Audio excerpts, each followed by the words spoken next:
time.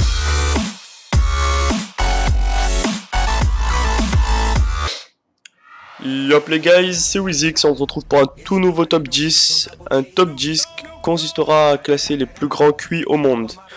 Donc déjà, qu'est-ce qu'un QI? Donc un QI, c'est le quotient intellectuel, ça donne une valeur approximative de l'intelligence d'une personne.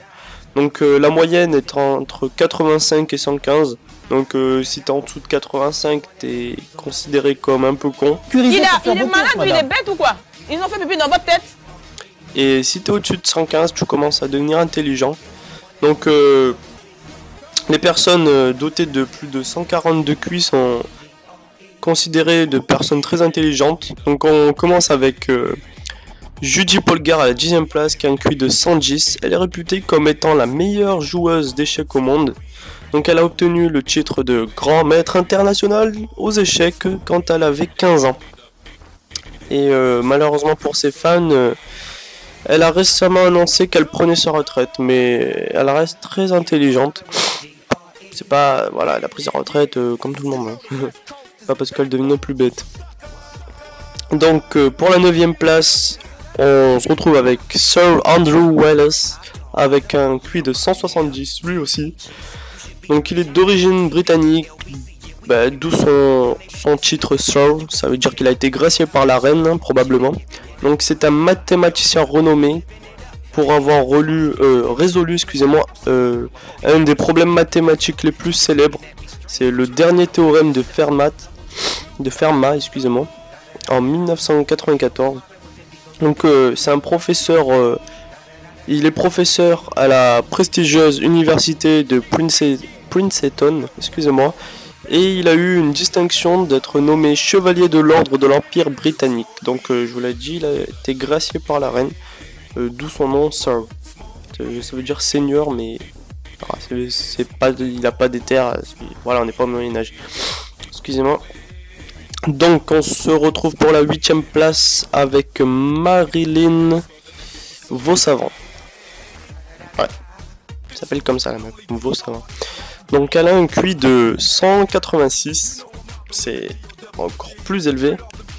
Donc avec un nom de famille comme celui-là, Marilyn Vosavant était prédestinée à être une des plus brillantes femmes au monde. Hein. Donc elle est écrivaine et dramaturge. Elle écrit depuis plusieurs années pour le magazine Parade, excusez-moi, où elle répond à toutes sortes de questions posées par les lecteurs. Donc pour la 7e place, on se retrouve avec Gary Kapasrov, c'est en russe, probablement.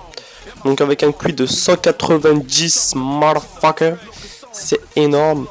Donc c'est un grand maître d'échecs lui aussi. Il a gardé le titre de champion du monde jusqu'à 1985.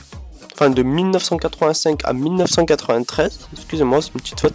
Donc il est reconnu pour avoir affronté et perdu contre le super ordinateur Deep Blue en 1997. Comme quoi la machine reste toujours plus puissante que l'homme. Hein, donc voilà. Donc on se retrouve avec pour la 6e place avec Mislav Predavec, excusez-moi, avec un QI de 192. Donc 192 aussi c'est énorme. Donc lui aussi est un professeur de mathématiques. Hein. Donc il a été déclaré l'homme le plus intelligent de Croatie. Avec un quotient intellectuel mesuré à 192, ouais c'est énorme hein. Donc il est fort probable que ce soit vrai puisqu'il possède un QI aussi élevé hein. Et voilà, c'est énorme. Donc pour la 5e place, on se retrouve avec Richard J. Rosner avec un QI de 192 lui aussi. Donc avec les mots « né pour faire des maths » tatoués sur son corps. Hein. Il est allé jusque là le gars. Donc on pourrait croire que Richard J. Rosner est un brillant mathématicien. En réalité il gagne sa vie comme scénariste et personnalité publique. En plus d'arrondir ses fins de mois en posant nu pour des étudiants en art. What the fuck? Excusez-moi je répète, pour arrondir ses fins de mois, hein, il pose nu pour des étudiants en art. Ok, bref, ouais, ça reste une méthode comme une autre. Hein. Donc, on se retrouve pour la 4ème place avec Christopher Langan avec un QI de 195. C'est énorme, gros. Enfin, de toute façon, tous les QI que je vais citer après vont être pharanomiques. Hein, truc de malade. Excusez-moi. Donc, ce penseur et autodidacte américain a eu toutes sortes d'occupations. Hein, travailleur de ferme, pompier forestier et même portier. Ouais, portier. Il n'a pas eu un parcours académique typique, hein. Pensant en avoir plus... Enfin, excusez-moi. Pensant en savoir plus que ses professeurs d'université, Langan a quitté les études pour vivre sa vie, à sa manière. Ouais, il a déjà gagné 250 000 $ dans un jeu télévisé et a développé son propre modèle sur le fonctionnement de l'univers. Ce mec est un génie. Gagner sa vie avec des jeux télévisés, je trouve c'est une bonne idée quand... Surtout on est intelligent comme ça. Donc on arrive dans le top 3. Oui, le top 3, excusez-moi. Avec un chinois. C'est marrant. Non, le coréen, c'est un coréen. Donc le coréen Kim Hong-young. Excusez-moi pour la prononciation. Donc un QI de 220. C'est un véritable prodige. Hein. Voilà. Alors, Kim Hong-young, excusez-moi, j'arrive pas à dire son nom, pouvait déjà lire le coréen, l'anglais, l'allemand et le japonais à l'âge de 4 ans.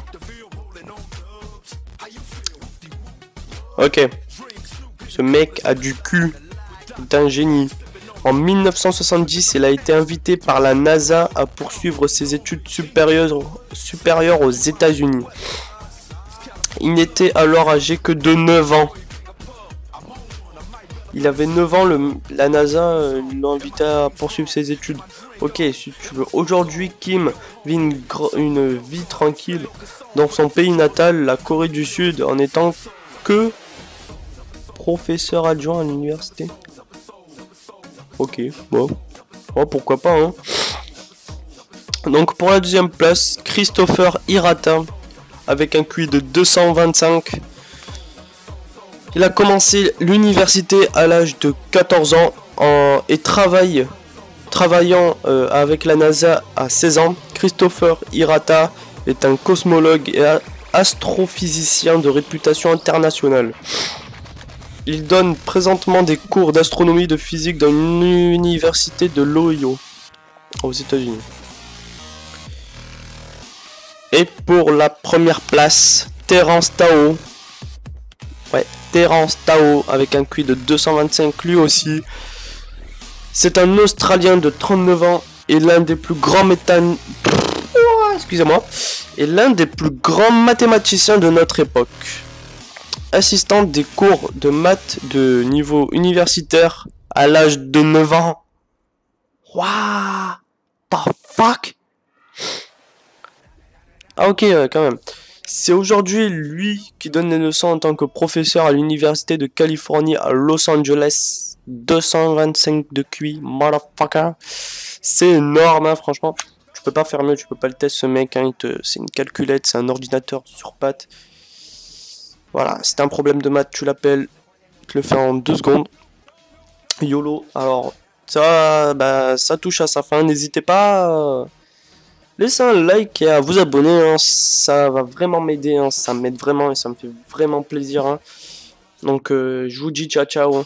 Et à plus tout le monde.